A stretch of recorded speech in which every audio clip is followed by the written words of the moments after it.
തിരഞ്ഞെടുപ്പ് മുന്നിൽ കണ്ട് സംസ്ഥാനത്ത് പുതിയ രാഷ്ട്രീയ നീക്കവുമായി BJP.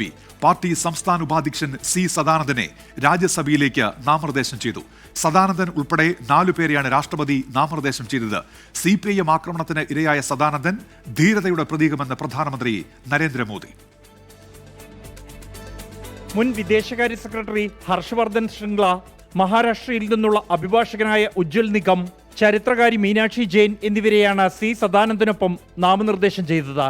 RSS ജില്ലാ സർക്കാര്യവാഹകായിരുന്ന സദാനന്ദൻ കഴിഞ്ഞ ദിവസമാണ് BJPയുടെ സംസ്ഥാന ഉപാധ്യക്ഷ സ്ഥാനത്തേക്ക് എത്തിയത്.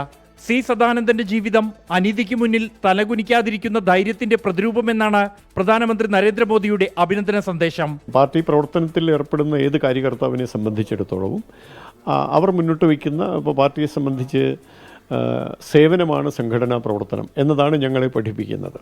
അപ്പോൾ സേവനത്തിനുള്ള ഏത് മേഖലയായാലും ഏത് ഉപാധിയിലൂടെയാണെങ്കിലും അത് ഭംഗിയായി നിർവഹിക്കാൻ സാധിക്കുക എന്നുള്ളതാണ്. അതിൻ്റെ ഒരു സന്ദേശമായിട്ട് കൂടി ഈ നിർദ്ദേശത്തെ സ്വീകരിക്കുകയാണ്.